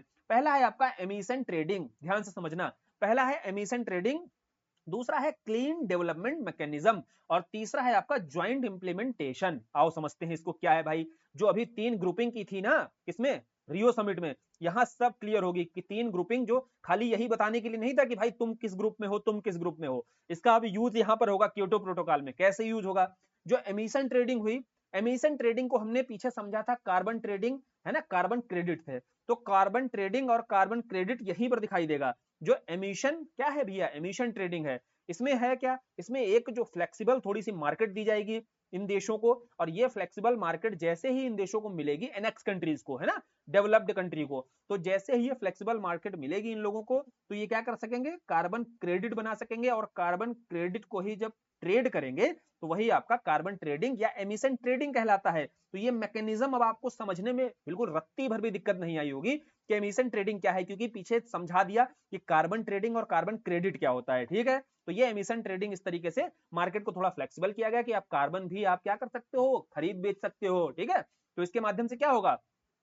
सारे देश जो होंगे वो कम से कम भैया क्या करेंगे? अच्छी तकनीक का प्रयोग करते हुए कम एमिशन करेंगे, ताकि वो एक तो पैसा भी कमाए और नेचर भी इससे क्या हो, थोड़ा सा कंजर्वेशन नेचर को भी दे सकें, ठीक? अब क्लीन डेवलपमेंट मैकेनिज्म क्या है? देखो क्लीन डेवलपमेंट मैकेनिज्म जो है आपका एनेक्स और नॉन एनेक्स कंट्रीज के बीच में होता है। कैसे? क्लीन डेवलपमेंट मैकेनिज्म का सीधा मतलब है जो डेवलप्ड कंट्री होते हैं, डेवलप्ड कंट्री के पास में टेक्नोलॉजी बेहतर होती है कि नहीं होती है? निवेश अच्छा होता है, पैसा अच्छा होता है? बोले हाँ भैया सब कुछ होता है। तो अब इनके पास में, लेकिन साथ ही साथ प्रोडक्शन भी ज्यादा करते हैं, तो ये एमिशन भी ज्यादा करते हैं कि नहीं करते हैं? बोले हाँ। फिर ये क्लीन डेवलपमेंट मैकेनिज्म कैसे बनाया गया? इसमें बनाया ये गया कि जो आपके डेवलपिंग कंट्री हैं, डेवलपिंग कंट्री बोले तो जैसे भारत ले लो यहाँ पर, है ना, जो विकासशील है, इनके पास टेक्नोलॉजी तो है नहीं, लेकिन अगर यहाँ बोला गया इस सीडीएम में, ये बोला गया अगर आप इन डेवलपिंग कंट्री में अगर आप इन डेवलपिंग कंट्री में इनके किसी ग्रीन प्रोजेक्ट में, है ना, इनके किसी ग्रीन प्रोजेक्ट में या इस तरीके के प्रोजेक्ट में जहां एमिशन कम होता है वहां निवेश करते हो, है ना, अगर आप वहां निवेश कर रहे हो तो आपका कार्बन क्रेडिट बनेगा। क्या बनेगा? कार्बन क्रेडिट बनेगा। तो ये कार्बन क्रेडिट के माध्यम से आप क्या कर सकते हो, अपने यहां पर भी एमिशन कर सकते हो, और वो कार्बन क्रेडिट के माध्यम से आप भी कार्बन क्या हो, कार्बन के एमिशन को कम करने में अपना योगदान दोगे। तो ये क्लीन डेवलपमेंट मैकेनिज्म बनाया गया। तो क्लीन डेवलपमेंट मैकेनिज्म जो है एनेक्स कंट्री और नॉन एनेक्स कंट्री के बीच में था। वहीं जो आपका एमिशन ट्रेडिंग है या ज्वाइंट इंप्लीमेंटेशन है, यह भी दो एनेक्स कंट्रीज के बीच में ही आपको देखने को मिलेगा। तो यहाँ एक मेजर ये समझने वाली चीज है कि क्लीन डेवलपमेंट मैकेनिज्म है क्या, ये समझा। फिर जो एमिशन ट्रेडिंग है और ज्वाइंट इंप्लीमेंटेशन है, ये दोनों आपके किसके बीच में है? एनेक्स कंट्रीज के बीच। एनेक्स मतलब समझ में आ रहा होगा आप, ये डेवलप्ड कंट्री के बीच में है, और ये डेवलप और डेवलपिंग कंट्री के बीच में है। तो तीनों मैकेनिज्म, इससे ज्यादा डिटेल में आपको नहीं समझने की जरूरत है, जो चीजें जरूरी है वो यहां समझा दी गई। अब देखो क्योटो प्रोटोकॉल को लेकर के जितनी मैक्सिमम चीजें हो सकती हैं, एक तो यह सारी चीजें मैकेनिज्म यहां समझ में आया, सीडीआर जो आपका है कॉमन बट डिफरेंशिएट रिस्पांसिबिलिटीज समझ में आया, जो जो कॉन्सेप्ट निकल के आया वहां से। उसके बाद में एक जो चीज निकल के आई वो आई कि भैया 1997 में देखो ये आता है और 2005 में ये लागू होता है। लेकिन 2005 में लागू तो होता है, इसके कमिटमेंट 2008 से लागू होते हैं। दो स्टेप में इसके कमिटमेंट लागू होते हैं। आगे बढ़ते हैं, अब आते हैं सीधे 2005 में। तो देखो 2005 में आपका जो कॉप होता है 11 पहुंच जाता है यहां तक, ठीक है। कॉप 11 आपका 2005 में आ जाता है। समझो यहां पर एक चीज और समझना, क्या कि जो कॉप 11 है आपका क्यूबेक में हो रहा है, ठीक है। इसी क्यूबेक में ही एक टर्म निकल के आएगा रेड का, है ना। रेड क्या है? डी है आपका डिफॉरेस्टेशन, और एक डी का मतलब है आपका डिग्रेडेशन, फॉरेस्ट का डिग्रेडेशन। इसको रिड्यूस करने के लिए ही जो आपका जो आपका संगठन दिखाई देता है, इसे ही बोला जाता है रेड, ठीक है। क्योंकि आगे रेड प्लस आएगा। अब जब रेड प्लस आएगा तो आपको समझ नहीं आएगा कि रेड प्लस कहां से आ गया भाई, है ना। रेड प्लस समझने के लिए ये समझो कि रेड कहां से आया। रेड आपका क्यूबेक सम्मेलन से आया, कनाडा में जो आपका क्यूबेक है, यहीं पर क्यूबेक सम्मेलन होता है कॉप 11। साथ ही साथ ये CMP1 भी होता है। बोलिए CMP1 क्या है? बस केवल समझने के लिए यहां देखो, जैसे क्योटो प्रोटोकॉल हो जाता है ना, क्योटो के बाद में क्योटो प्रोटोकॉल लागू कब से हो रहा है? बोले 2005 से लागू हो रहा है, 97 में आया। और एक बात याद रखना, क्योटो को रियो प्लस 5 भी बोला जाता है। क्यों? क्योंकि 92 में रियो हुआ, 97 में क्योटो होता है, तो 5 साल बाद होता है रियो के, इसीलिए रियो प्लस 5 बोल देते हैं। तो सिंपल सी बात है यार, समझाने वाली बात थोड़ी थी ये। अब 2005 वाले में CMP1 क्या है? अगर CMP1 लिखा दिखता है तो CMP1 का मतलब है conference meeting of parties. Conference of parties जो है आपकी, वो कहलाती है क्या भैया? वो कहलाती है जो UNFCCC की जितनी भी आपकी बैठकें होती हैं। लेकिन क्योटो के बाद में यही आपकी जो भी 2005 से बैठकें होंगी, COP11 रहेगी। देखो UNFCCC की तो 11वीं बैठक है, तो वो तो COP11 रहेगी। साथ ही यह CMP1 भी बोली जाएगी। CMP1 का मतलब है कि क्योटो जब लागू हो रहा है उसके बाद ये पहली बैठक है ना। क्योटो प्रोटोकॉल पर जो भी हमने कमिटमेंट दिए हैं या जो बातें इस पर अब चर्चा होंगी, जब भी क्योटो पर चर्चा होगी तो CMP1 के अंतर्गत होगी। क्लियर? समझ में आया? तो CMP1 क्या है, COP11 क्या है, कुछ भी लिखा होगा तो समझ में आ जाएगा। फिर क्यूबेक सम्मेलन होता है, क्यूबेक सम्मेलन में आपका रेड दिखाई देता है, ठीक। सीधा सीधा वन लाइनर में ही क्वेश्चन यहां से बनेगा अगर बनेगा। अभी तक जो बातें हो रही हैं ये ध्यान से समझना। अभी तक जितनी बातें हो रही, यहां पर रिस्पांसिबिलिटी ज्यादा थोपी जा रही है किसके ऊपर? ज्यादा रिस्पांसिबिलिटी यहां डेवलप्ड कंट्री के ऊपर थोपी जा रही है। डेवलपिंग कंट्री जो है, रिस्पांसिबिलिटी खैर उनका बनता भी है कि उनके ऊपर इतनी जिम्मेदारी डालने की जरूरत नहीं, क्योंकि एमिशन में उतना योगदान भी नहीं है। लेकिन एक बात बताओ, आप एक तरीके से थोप करके क्या डेवलप्ड कंट्री से कोई भी एमिशन के लिए काम करा पाओगे? नहीं करा पाओगे। तो वही जो इम्पैक्ट है ना, इसका जो रिजल्ट है ना, रिजल्ट हमेशा निगेटिव ही दिखता है। जो कमिटमेंट हम रखते हैं, जो टारगेट्स रखते हैं, एक भी फुलफिल नहीं हो पाते हैं। तो अभी तो हम चलो कॉप 11 पर हैं, फिर कॉप 12 आपका होता है नैरोबी में। तो कॉप 12 में भी आते हैं भाई। नैरोबी कहां पर है? केनिया में है। तो बोले केनिया में आते हैं, सारे लीडर्स यहाँ पर बैठते हैं, शामिल होते हैं। क्यों हम यहाँ पर कॉप 12 को समझ रहे हैं, समझो यहाँ पर नैरोबी को। यहाँ आते हैं सारे, बढ़िया से पार्टी होती है, कॉन्फ्रेंस होता है, फिर चले जाते हैं ना। कोई यहाँ खास बात नहीं होती है, केवल घूमते घामते हैं और चले जाते हैं। तो यहाँ ना, वहां के राष्ट्रपति से पूछा जाता है केनिया के कि भाई यहाँ पर आपके यहाँ अभी UNFCCC की 12वीं बैठक हुई है? बोले हाँ हुई तो है। बोले कुछ नहीं हुआ है, ये क्या है? ये केवल एक क्लाइमेट टूरिज्म था, है ना। क्लाइमेट टूरिस्ट की तरह आए थे, टूरिज्म या टूरिस्ट कुछ भी बोल दो। बोले क्लाइमेट पर यहाँ बैठक नहीं हुई है, कोई चर्चा नहीं की है, केवल आए हैं, केनिया में देखा, यहाँ पे सेल्फी वगैरह ली है, तो एक तरीके से टूरिस्ट की तरह आए हैं, घूम घाम के चले गए हैं। तो ये जो शब्द दिया गया था ना उस समय केनिया के राष्ट्रपति के द्वारा, ये शब्द बहुत चर्चा में रहा था। नैरोबी सम्मेलन में ही ये शब्द दिया गया था। तो अगर प्रश्न बनेगा तो ये क्लाइमेट टूरिस्ट शब्द बनेगा कि किस सम्मेलन में, तो नैरोबी में। और नैरोबी आप जानते ही हो ना, पहाड़ी क्षेत्र है, बढ़िया सुंदर सा क्षेत्र है, बढ़िया वहां सेल्फी वेल्फी ली, इसीलिए यहाँ पर क्लाइमेट टूरिस्ट की तरह इनको बोला गया। फिर आगे बढ़ेंगे तो कॉप 13 पर आएंगे। कॉप 13 कहां पर होता है? बाली में होता है। देखो यहीं पर बाली सम्मेलन होता है और बाली रोड मैप भी निकल के आएगा। एक बात और समझना, यहां से थोड़ा सा पैरेलल में चीजें देखते चला करो। यही 2008 में आपको यह भी पता है कि क्योटो 5 में जो लागू हो चुका है, 8 से इसको कमिटमेंट को हमें लागू करना है। जो हमने स्टेप बाय स्टेप जो आपकी स्ट्रेटजीज बनाई हैं 2008 से लागू होने वाली हैं। और 2008 के पहले ही जो सम्मेलन हो रहा है 2007 में, वो बाली सम्मेलन है। तो यहाँ बाली एक्शन प्लान दिखाई देगा, है ना, कि अगले ही वर्ष से एक्शन में आ जाना है। तो एक एक्शन प्लान दिया जाएगा बाली सम्मेलन में। कहां पर आता है ये? बाली सम्मेलन में। और कॉप आपका 13 होता है, ठीक है। और सीएमपी तीसरा है भैया। सीएमपी 1 कौन सा है? 2005 वाला। और 2007 में आपका सीओपी 13 है, बाली सम्मेलन है। यहां पर ही आपका बाली एक्शन प्लान देखने को मिलेगा। बाली एक्शन प्लान में ही थोड़ी सी बात की जाएगी। यार एक बात समझ लो, अगर डेवलप्ड कंट्री के ऊपर ही सारी रिस्पांसिबिलिटी डाल दोगे तो डेवलप्ड कंट्री भी भागेंगे और आप अभी एमिशन कर नहीं पाओगे, क्योंकि टेक्नोलॉजी हो चाहे फंड हो, हर स्तर पर आप पीछे हो अभी बहुत। तो इसीलिए थोड़ा सा रिस्पांसिबिलिटी आपको भी समझनी पड़ेगी। आप भी चीजें देखकर चलो और फिर एक दूसरे के साथ समन्वय के साथ में हम एमिशन को कम कर सकते हैं। ऐसी बातें थोड़ी बहुत डिस्कस कर ली जाएंगी बाली सम्मेलन में। अब जैसे ही कॉप 15 आता है, समझो यहाँ पर 2008 में ये लागू हो चुका है, 2008 में क्योटो लागू हो जाता है, ठीक। क्योटो लागू होने के साथ 2009 में कॉप 15 होता है, कोपेनहेगन सम्मेलन। कोपेनहेगन कहां पर है? डेनमार्क में, ठीक है। अब देखो कोपेनहेगन जब सम्मेलन होता है कॉप 15 में, ये थोड़ा महत्वपूर्ण हो जाता है। क्यों महत्वपूर्ण हो जाता है? यहां समझो, यहां पर चर्चा होती है, सारी चर्चा होगी, लेकिन डेवलप्ड और डेवलपिंग ये दोनों कंट्री क्या है भैया? ये दोनों कंट्री अभी भी संदेहास्पद स्थिति में हैं, बने हुए हैं। इसलिए जो यहाँ पर कोपेनहेगन एकॉर्ड आएगा, कोपेनहेगन समझौता आता है, ये गैर बाध्यकारी रहता है, ठीक है। गैर बाध्यकारी मतलब कोई भी बाध्यकारिता नहीं होती है समझौते को लेकर के। तो कोपेनहेगन पर जो भी बातें बोली जाएंगी, इसको लेकर के चाहे डेवलप्ड हो चाहे डेवलपिंग हो, दोनों आपके संदेहास्पद स्थिति में रहते हैं। तो ये आपका गैर बाध्यकारी समझौता रहता है। कोपेन एकॉर्ड अक्सर पूछा जाता है, कैसा है? गैर बाध्यकारी है। बात आएगी आगे, फिर यहाँ 4 निकाय देखने को मिलते हैं। वो 4 निकाय कौन से हैं ना, ये एग्जाम में खूब पूछा जाता है। तो ये 4 निकाय कौन कौन से हैं? सबसे पहला है यहाँ पर रेड प्लस। क्या नाम है? Red plus.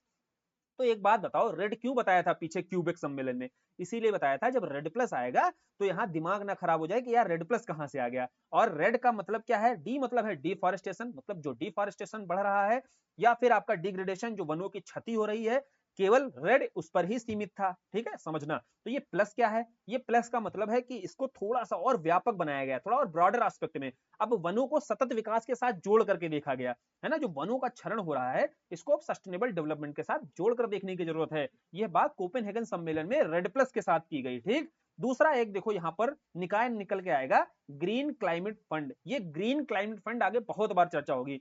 यहाँ बात ये की गई कि देखो यार, डेवलप्ड कंट्रीज तुम्हारे पास है पैसा, बोले हाँ, और डेवलपिंग कंट्रीज के पास नहीं है पैसा, बोले बिल्कुल सही बात है। जब इतना पैसा नहीं है, तो जब पैसा नहीं है, ना ही वहां पर रिसर्च एंड डेवलपमेंट इतना बेहतर है, इतना आधुनिक है जितना तुम्हारे यहाँ पर है, बोले बिल्कुल ठीक बात है, कोपेनहेगन में बातें हो रही हैं। बोले फिर, बोले यार एक बात बताओ, तुम इतना नहीं कर सकते हो क्या? एक कोई फंड बना दो, तुम लोग मिलकर के, जितने डेवलप्ड कंट्री हैं, एक फंड बना लो, ग्रीन क्लाइमेट फंड। ये ग्रीन क्लाइमेट फंड क्या है? इसमें वो तकनीक का यूज किया जाएगा जिसके माध्यम से एमिशन कम हो। और कौन यूज करेगा? बोले डेवलपिंग कंट्रीज के लिए। यानी कि जो डेवलपिंग कंट्रीज हैं, इनको फंड यहाँ से दिया जाएगा, और ताकि ये अपने यहाँ पे तकनीक को बेहतर कर सकें, और तकनीक बेहतर करके क्या कर सकती हैं? ये एमिशन को कम कर सकती हैं, ठीक है। तो ऐसे ही आपका यहाँ पर ग्रीन क्लाइमेट फंड दिखाई देगा। ये बोला गया डेवलपिंग कंट्रीज के लिए आप तैयार कर दो, डेवलप्ड कंट्री मिलकर के। तो ये अभी केवल इसकी चर्चा की गई है, ठीक है, ध्यान से समझना। यहाँ पर इसकी चर्चा की जा रही है, कोपेनहेगन में ये निकाय बात रखी जा रही निकाय की, ठीक। अब और क्या है भैया? और यहाँ पर बात की गई high level plan. High level plan देखो, एक यहाँ समझो, यहाँ बात हुई कि जो वित्त आएगा उसके इंप्लीमेंटेशन के लिए भी तो कुछ बात होनी चाहिए, तो उसके इंप्लीमेंटेशन की बात की गई। और यहाँ पर चौथा क्या था? चौथा था टेक्नोलॉजी मैकेनिज्म। यानी कि जो टेक्नोलॉजी है, तकनीक है, इसके मैकेनिज्म को भी बेहतर करने की जरूरत है, ताकि बेहतर से बेहतर तकनीक हस्तांतरित की जा सके डेवलपिंग कंट्रीज को भी। तो ये सारी बातें आपकी निकल के आएंगी कहां पर, कोपेनहेगन अकॉर्ड में। और कोपेनहेगन अकॉर्ड याद रखना गैर बाध्यकारी था अभी तक, यानी कि डेवलप्ड कंट्री आपके ऊपर कोई बाध्यकारिता नहीं है, आप ये फंड बनाओ, ऐसी कोई आपके ऊपर बाध्यकारिता नहीं है, ठीक है। लेकिन ये बातें रखी जाएंगी, ठीक। ये बातें कहां पर रखी जाएंगी, कोपेनहेगन में रखी जाएंगी। फिर होता है अगला कनकुन सम्मेलन। कॉप 16 में देखो कनकुन सम्मेलन जब होता है तो कनकुन सम्मेलन में केवल इतनी चर्चा होती है कि ग्रीन क्लाइमेट फंड को बनाने का निर्णय लिया जाएगा। डेवलप्ड कंट्री यहां पर बोलेंगे हाँ चलो भैया इसको बनाते हैं, है ना। इसको लेकर के कुछ डेवलप्ड कंट्री मानते भी हैं, इस पर चर्चा होती है, सहमति बनती है कि चलो भाई इसको ग्रीन क्लाइमेट फंड को बनाने का निर्णय लिया गया। तो यहाँ प्रश्न बनता है सीधा कि ग्रीन क्लाइमेट फंड, अब ग्रीन क्लाइमेट फंड जब आपको दिखेगा तो समझ में आ जाएगा ना ये ग्रीन क्लाइमेट फंड है क्या। तो इसको बनाने का निर्णय कहां पर लिया गया, कनकुन में। और ये इस तरीके का कोई फंड होना चाहिए, ये बात कहां रखी गई सर्वप्रथम, तो ये बात सर्वप्रथम रखी गई कोपेनहेगन सम्मेलन में। यहां निर्णय लिया जाता है और स्थापना कर दी जाती है अगले ही सम्मेलन में। तो ग्रीन क्लाइमेट फंड की स्थापना कहां पर हो गई, डरबन सम्मेलन में। ये दोनों सम्मेलन याद रखना, बहुत ज्यादा तो बताया नहीं जा रहा है, वन लाइनर है कि कनकुन सम्मेलन में आपका इसको लेकर के निर्णय लिया जाता है ग्रीन क्लाइमेट फंड को लेकर के, और डरबन सम्मेलन में आपके इसकी स्थापना हो जाती है। फिर आगे बढ़ते हैं तो आगे आता है दोहा समिट। अब देखो यार, दोहा आता है और वर्षा आता है, ये कुछ बहुत महत्वपूर्ण नहीं है, खाली इतना याद रखना आप, कॉप 18 जो है कहां पर हुआ भैया, दोहा में हुआ। और अगर ज्यादा याद रखना है तो ये जो ग्रीन क्लाइमेट फंड है ना, फंड की बात की गई, बोले फंड का निर्माण तो हो गया ना, बोले हाँ ठीक है। तो डरबन में इसकी स्थापना हो चुकी है ग्रीन क्लाइमेट फंड की। अब इसमें कितना पैसा रखना है, इस पर चर्चा कहां हुई, तो इस पर चर्चा हुई दोहा समिट में। बोले 100 बिलियन डॉलर, कितना, 100 बिलियन डॉलर इसमें पैसा होना चाहिए इस ग्रीन क्लाइमेट फंड में, जिसका प्रयोग डेवलपिंग कंट्रीज कर सकती हैं अपने यहाँ पर कार्बन एमिशन को कम करने के लिए। ठीक है, समझ में आया। तो दोहा सम्मेलन में अगर पूछा जाएगा तो ये तीनों के तीनों, कनकुन, वैसे शुरू तो कोपेनहेगन से हो गया, कोपेनहेगन, कनकुन और डरबन और आपका दोहा। तो कैसे भी करके प्रश्न यहां से घुमा फिरा के अब ग्रीन क्लाइमेट फंड पर पूछेगा तो हर तरीके से आप उत्तर दे पाओगे, है ना। एक सीक्वेंस में ही समझना है। कोपेनहेगन में पहले बोला गया कि यार ऐसा एक फंड होना चाहिए ताकि जो डेवलपिंग कंट्री है उनके पास जो निवेश की समस्या आती है वो खत्म हो सके। बोले हाँ सही बात है। तो कनकुन में बोलेंगे चलो ठीक है, इसका निर्णय ले लिया गया, अब चलो इसको हम बनाते हैं। तो फिर आगे डरबन में आते इसकी स्थापना हो जाएगी। जब क्लाइमेट फंड आ चुका है, बोले ग्रीन क्लाइमेट फंड आ चुका है, तो पैसा कितना रखा जाए, तो दोहा में यहाँ पर बात होगी कि इसमें 100 बिलियन डॉलर जो है पैसा रखा जाएगा इस ग्रीन क्लाइमेट फंड में। तो यहां तक कोप 18 तक समझ में आ गया। जो भी बातें हो रही हैं अभी डेवलप्ड और डेवलपिंग कंट्रीज के बाद बीच में सारी समझ में आ रही होंगी। फिर आता है वार्सा सम्मेलन। देखो वार्सा सम्मेलन में क्या समझने वाली बात है, वार्सा में केवल loss and damage, loss and damage दिख रहा है, हाँ, लॉस एंड डैमेज मैकेनिज्म को समझने की जरूरत है। क्यों भैया, देखो लॉस एंड डैमेज मैकेनिज्म अभी वर्तमान में 2023 का जब दुबई सम्मेलन होता है तो यहां इसकी बात की जाती है। क्या कहा जाता है समझो, तो अब क्या है ना 2023 का यहीं पर रिलेट करके इसको समझो 2013 से, 13 और 23, 2013 और 2023 दोनों एक साथ आपको समझ लेना है, ठीक है। तो 10 सालों बाद इस लॉस एंड डैमेज मैकेनिज्म पर बात हुई है। क्या बात हुई है, क्या है लॉस एंड डैमेज मैकेनिज्म, ये समझ लो। वार्सा सम्मेलन में ये बोला गया कि जो डेवलपिंग कंट्रीज हैं इनको इनको क्या हुआ है, इनको भैया पीछे जो डेवलप्ड कंट्री हैं जिन्होंने इंडस्ट्रियल ग्रोथ की है, इससे बहुत बड़े पैमाने पर लॉस भी हुआ है, तो इनको डैमेज भी हुआ है कि नहीं हुआ है, तो लॉस भी हुआ है, इनको डैमेज भी हुआ है, तो इसके डैमेज की क्षतिपूर्ति के लिए भी इनके लिए प्रावधान करना चाहिए। इतनी बात केवल बोली गई। वर्षा में क्या कहा गया, लॉस एंड डैमेज जो हुआ है इसको लेकर मैकेनिज्म होना चाहिए और उसकी क्षतिपूर्ति के लिए प्रावधान करना चाहिए। तो भैया 2023 में यह बोल दिया गया दुबई सम्मेलन में कि लॉस एंड डैमेज मैकेनिज्म के लिए क्या होगा, लॉस एंड डैमेज फंड बनाया जाएगा, और उस लॉस एंड डैमेज फंड से जो भी उनको डैमेज हुआ है अभी तक जिन डेवलपिंग कंट्रीज को, उनके लिए उस फंड से पैसा दिया जाएगा, क्षतिपूर्ति दी जाएगी। ठीक है, समझ में आया। लॉस एंड डैमेज जो मैकेनिज्म है ये समझ में आ गया, वर्षा सम्मेलन में आता है। लेकिन अभी जो 2023 का मतलब 2024 का नहीं, पिछले वर्ष का 2023 का जो आपका कॉप होता है उस कॉप में यह लॉस एंड डैमेज फंड बनाया जाता है। तो ये कहां से आ रहा है, वर्षा सम्मेलन से ये कॉन्सेप्ट निकल के आ रहा है इस मैकेनिज्म का। फिर भैया आगे बढ़ते हैं तो आगे लीमा आता है। तो लीमा में ज्यादा नहीं कुछ, इंटीग्रेटेड आपका national determined contributions. Integrated national determined contribution क्या है, देखो यहां समझ लो एक बात को ध्यान से। इंटीग्रेटेड नेशनल डिटरमाइंड कंट्रीब्यूशन ये है कि जो डेवलपिंग कंट्रीज हैं यह भी अपना एक कंट्रीब्यूशन डिसाइड करेंगे, यह डिटरमाइन करेंगे अपने स्तर से, कोई बाध्यकारिता नहीं है यहाँ पर। यहाँ बोला गया कि आप अपने स्तर से तय कर लो कि कितना आप एमिशन कर सकते हो, कितना कट डाउन कर सकते हो, कितना मिटिगेट कर सकते हो, ये सारे प्रोविजन आप अपने स्तर से इनको बना लो, है ना। तो ये लीमा सम्मेलन में भारत ने भी अपना इंटीग्रेटेड जो डिटरमाइंड कंट्रीब्यूशन है वो बनाया हुआ था, ठीक। तो यहाँ समझ लिया हमने इसको। अब आगे आते हैं, महत्वपूर्ण है जो COP 21, बहुत चर्चा हुई। COP 21 क्यों महत्वपूर्ण है, यहाँ समझो। COP 21 जो है 2015 में हुआ और 2008 से 2012 तक क्योटो का फर्स्ट स्टेप हो चुका था, पहला चरण लागू हो चुका था, बुरी तरीके से फेल हो चुका था। दूसरा चरण जो भैया 2012 से आपका लागू 2013 से लागू हो रहा था, और कब तक के लिए था, 2020 तक के लिए, ठीक है। 2020 तक के लिए दूसरा चरण भी लागू हो चुका था। तो 3 साल हो चुके थे और ये तो श्योर सबको पता चल गया था कि क्योटो प्रोटोकॉल भी बुरी तरीके से अनसक्सेसफुल होने वाला है। तो इसीलिए 2015 में COP 21 में सारे लीडर बैठते हैं पेरिस में, बोलते हैं थोड़ा सा व्यवहारिक नीति बनाने की जरूरत है, ताकि जो डेवलप्ड कंट्री भाग रहे हैं अपनी जिम्मेदारी से, ये अपनी जिम्मेदारी से ना भागें और ये भी आकर के साथ में काम करें। तो पेरिस सम्मेलन में ही यहाँ बात की जाएगी, थोड़ा सा व्यापक बनाया जाएगा, डेवलप्ड और डेवलपिंग कंट्रीज को साथ में ला करके बोला जाएगा कि डेवलप्ड कंट्रीज आपकी जितनी जिम्मेदारी है, डेवलपिंग भाई साहब आपकी भी उतनी ही जिम्मेदारी बनती है, हालांकि अपनी जिम्मेदारी समझो और उस स्तर पे काम करो, बजाय कि दूसरे पर आरोप थोपने के बजाय, ठीक है। यहाँ आपको आरोप प्रत्यारोप करोगे तो उस चक्कर में क्या होगा यार, ना एमिशन कम होगा, ना डेवलप्ड आएंगे, ना आप कर पाओगे, ठीक है। तो इसीलिए पेरिस सम्मेलन में इस तरीके से बैठ के बातें होती हैं।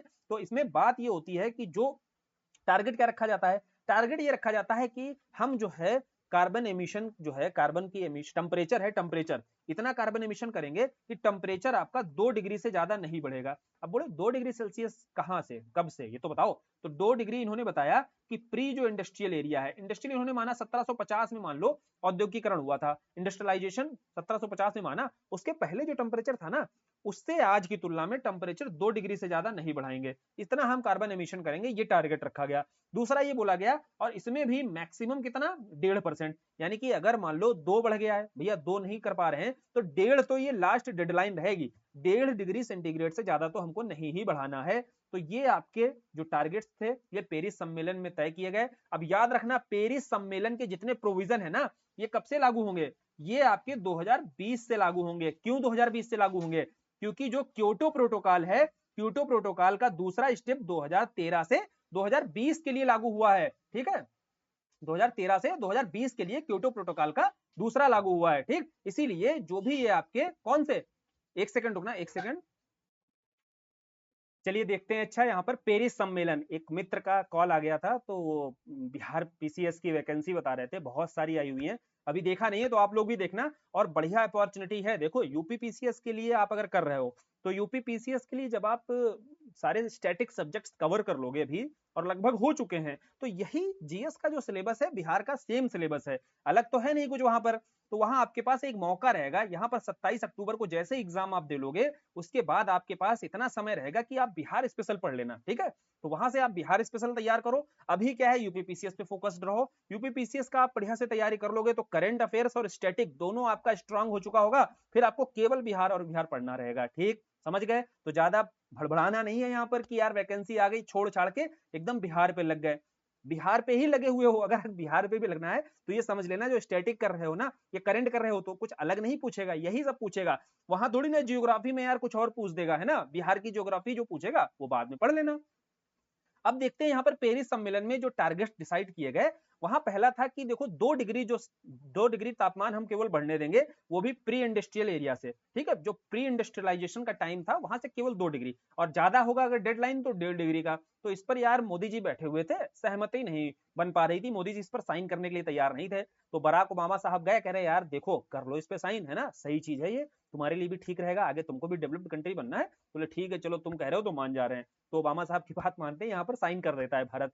इसके साथ मोदी जी एक यहाँ पर नई चीज लेकर आते हैं, क्या, मोदी जी और फ्रांस, 2 देश मिलकर के, जिसको आप पढ़ते रहते होगे, करंट में भी पढ़ते रहते होगे, इसके क्या है, नए देश बन रहे हैं, नए सदस्य बन रहे हैं लगातार। तो इंटरनेशनल सोलर अलायंस, अंतरराष्ट्रीय सौर गठबंधन, कहां पर लाते हैं ये COP 21 में ही, पेरिस सम्मेलन के तहत वर्ष 2015 में इसकी स्थापना होती है। पढ़ना इसलिए जरूरी है क्योंकि भारत और फ्रांस के सहयोग से आता है ये। साथ ही साथ इसका जो हेडक्वार्टर है, जो मुख्यालय है, वो गुड़गांव में ही है, गुरुग्राम जिसको बोलते हैं, है ना, हरियाणा गुरुग्राम में ही इसका मुख्यालय है अंतरराष्ट्रीय सौर संगठन का। इसके अलावा पहले जो यहाँ पर सदस्य निर्धारित किए गए थे, जहां जहां सूर्य की किरणें, सोलर अलायंस इसलिए बोला ही गया, जहां सूर्य की किरणें पड़ती हैं सीधी, तो वह कर्क से मकर के बीच पड़ती थी, तो इसमें जितने देश आते हैं ये सारे इसका सदस्य रहेंगे। तो पहले इसीलिए कम सदस्य थे, फिर इसकी सदस्यता वाली ये जो पैरामीटर था ये हटा दिया गया, बोले कोई भी इसका सदस्य बन सकता है। तो अभी के समय में देखो ये पैरामीटर नहीं है, इसीलिए इसका कोई भी सदस्य बन सकता है। तो इंटरनेशनल सोलर अलायंस कब आया? इसी पेरिस सम्मेलन में ही आया, मोदी जी और फ्रांस के राष्ट्रपति के एफर्ट से, बराबर एफर्ट से यह इस तरीके का अलायंस जो इंटरनेशनल है ये लेकर आया गया। और ये भी देखो आपका रिन्यूएबल एनर्जी से संबंधित है, तो इसको भी यहाँ समझने की जरूरत है। दूसरा, इसका मुख्यालय भारत में है, तो और महत्वपूर्ण हो जाता है भारत के दृष्टिकोण से। आगे बढ़ेंगे तो फिर कॉप 23 महत्वपूर्ण है। कहां पर हुआ? बॉन में हुआ। बॉन कहां है भैया? जर्मनी में है। और बॉन से रिलेटेड एक फैक्ट और आपको याद रखना है, यूएनएफसीसी जानते हो ना? लो, अब ये नहीं जानते, पूरी कहानी पूरी हो गई हो, कह रहे यूएनएफसीसी जानते हो। तो देखो यूएनएफसीसी तो जानते हो, लेकिन अगर पूछे कोई इसका सचिवालय कहाँ है, तो इसका सचिवालय इसी बॉन जर्मनी में ही स्थित है। कहाँ है? बॉन जर्मनी में ही यूएनएफसीसी का मुख्यालय स्थित है, इसलिए ये बताया। अब देखो कॉप 23 जो है बॉन सम्मेलन हो रहा है, जर्मनी के बॉन में ही यह सम्मेलन होता है। यहाँ तीन प्रमुख चीजें निकल के आएंगी, तीन मैकेनिज्म। पहला है आपका तालानोवा डायलॉग। क्या बोला जाता है? तालानोवा संवाद। अब समझो ये तालानोवा संवाद क्या होता है। तालानोवा संवाद, देखो ताला नो क्या है, मतलब ऐसे याद रखना, ताला नो मतलब ताला नहीं लगाना है। किस बात पे ताला नहीं लगाना है? जो भी क्लाइमेट चेंज को लेकर के, क्लाइमेट चेंज को लेकर के जो भी आप एक्शंस लेते हो, सारे कंट्रीज ध्यान से सुनो, एक बंद कमरे में बैठक होती है, वहां सबको समझाया जाता है बैठा के, सारे राष्ट्रों को, कि देखो जो भी क्लाइमेट एक्शन पर तुम भी, क्लाइमेट चेंज को लेकर के जो भी क्लाइमेट एक्शंस लेते हो तुम, उनको पूरी तरीके से ट्रांसपेरेंट रखना है। जो भी आप टेक्नोलॉजी के स्तर पर जो भी निवेश कर रहे हो, जो भी स्ट्रेटजी बना रहे हो, वो सारी ट्रांसपेरेंट रखना है, ताकि जो आपका, अगर मान लीजिए आपका जो भी स्टेप है वो सक्सेसफुली आपका इंप्लीमेंट हो जाता है, तो वही जो स्टेप है वो दूसरे देश उठा सकेंगे, और दूसरे देश अगर उसी को फॉलो करेंगे तो वह भी एमिशन कम कर पाएंगे। इसीलिए तालानोवा जो संवाद है, इसमें बोला गया ताला नहीं, है ना, ताला नहीं लगाना है, जो भी स्टेप लेना है। तो तालानोवा संवाद ऐसे याद रहेगा। कहां पर आया? ये बॉन सम्मेलन में आता है, ये क्वेश्चन बनेगा। दूसरा, यहीं पर एक चर्चा की गई जेंडर एक्शन प्लान की। ये क्या है भैया?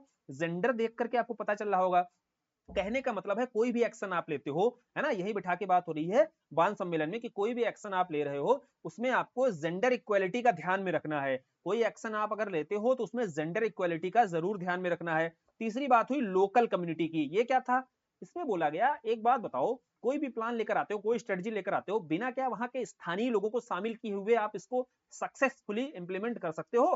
बोले नहीं कर सकते हैं। तो इसीलिए बॉन सम्मेलन में एक तो लोकल कम्युनिटीज को जरूर शामिल करना है, दूसरा जेंडर एक्शन प्लान, यानी ऐसा नहीं है केवल मेल मेल शामिल करो, फीमेल भी शामिल करो बराबर से, तो जेंडर इक्वालिटी का ध्यान रखना है। तीसरा तालानोवा संवाद। तालानोवा संवाद था ट्रांसपेरेंसी को लेकर के, कोई अगर पॉलिसी, कोई अगर action plan, climate action plan लेकर आते हो तो उसमें आपको ट्रांसपेरेंसी रखने की जरूरत है। तो यह थे आपका क्या, कॉप 23 बॉन सम्मेलन। समझ में आ गया? यहां से क्वेश्चन बनता है तो आपका कहां से बनता है? तालानोवा से।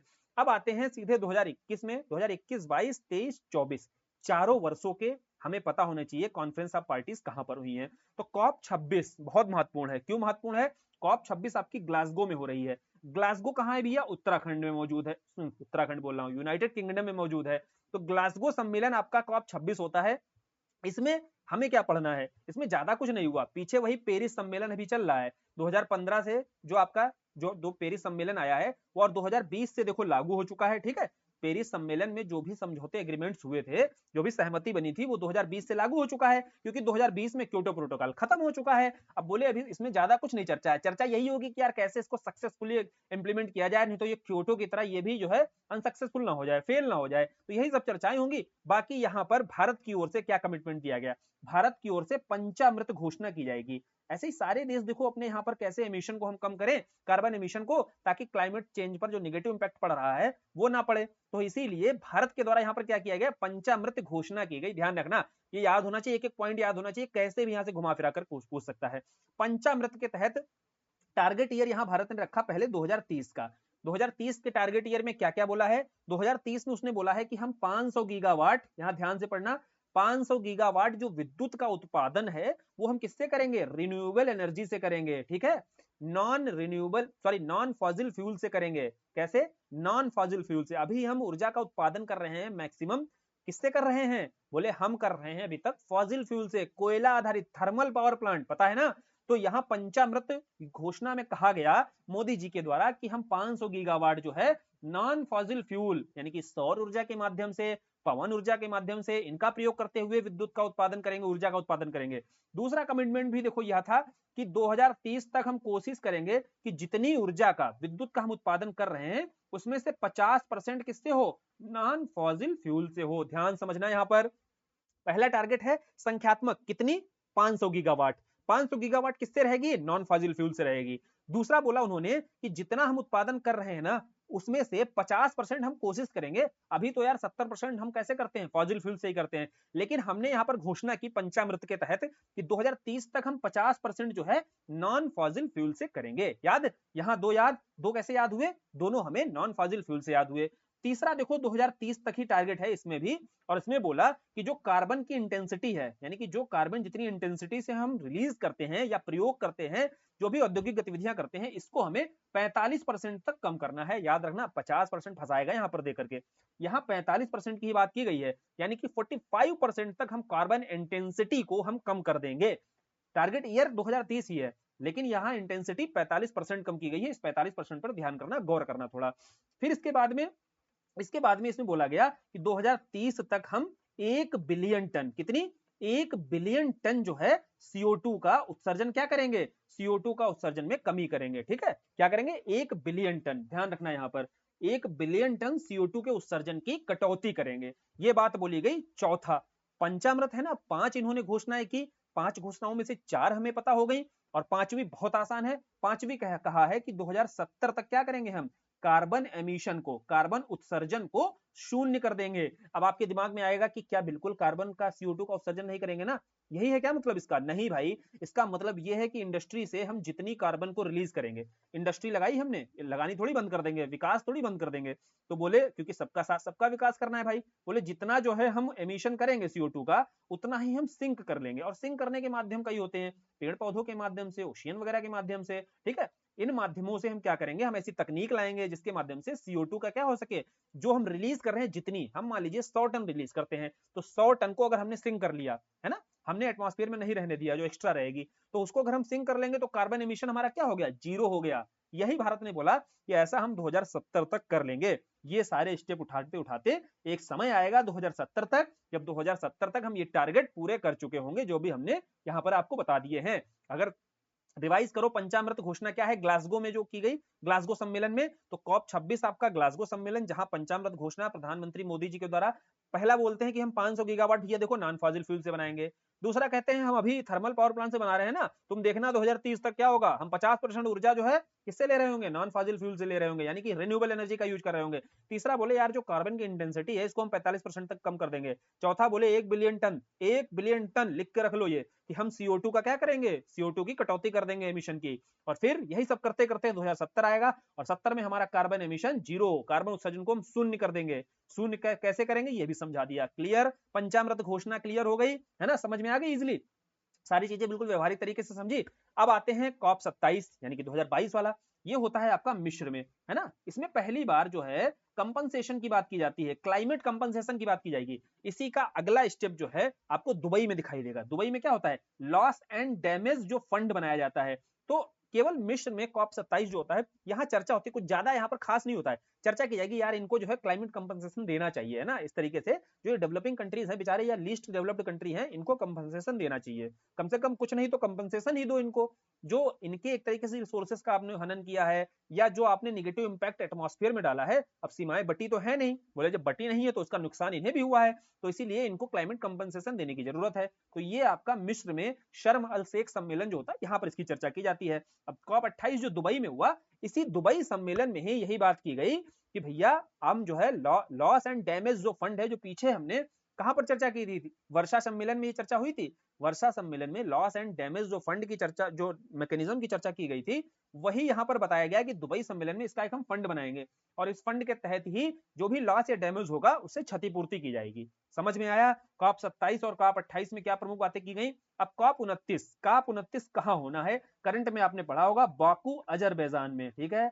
अजरबैजान में यह COP 29 है आपका, ये याद रखना, ये करंट का है। अगर करंट से पूछेगा तो यहां से पूछेगा, स्टैटिक से पूछेगा तो जितनी चर्चा यहाँ पर सम्मेलन कर दिए गए हैं उससे ज्यादा आपको पढ़ना नहीं है, उससे ज्यादा याद भी नहीं रख पाओगे। जितनी महत्वपूर्ण चीजें हैं यहाँ पर सारी डिस्कस कर दी गई हैं, मैक्सिमम चीजें यहाँ पर कोशिश की गई है उन सम्मेलनों में जो बात की गई और जो परिस्थितियां बनी। पहले कैसे डेवलप्ड और डेवलपिंग देखो लड़ रहे थे, वो उनके ऊपर जिम्मेदारी थोप रहे थे। क्योटो में देखो सीडीआर आता है, इसी के चलते डेवलप्ड क्या है इसमें कोई रुचि नहीं लेते हैं, तो क्योटो जो है 2 स्टेप में आता है और दोनों स्टेप में क्या होता है, दोनों ही कमिटमेंट उसके फेल हो जाते हैं बुरी तरीके से। 97 में आता है, 2005 में लागू होता है, 2008 से 2012 का पहला स्टेप है, 2013 से 2020 का दूसरा स्टेप है। अब 2020 में जब खत्म होने वाला हो रहा होता है तो दोनों देश बैठते हैं, कहते हैं अब क्या किया जाए। बोले अब देखो हम पेरिस सम्मेलन 2015 में पेरिस सम्मेलन यहाँ पर कुछ हम कमिटमेंट करेंगे, कुछ एग्रीमेंट होंगे, लेकिन इस बार डेवलप्ड और डेवलपिंग दोनों को एक साथ लेकर चलना पड़ेगा, नहीं तो फिर से बुरी तरीके से फेल हो जाओगे, है ना। इंसान गलती करके सीखता है ना, 2-2 बार गलती हो चुकी है।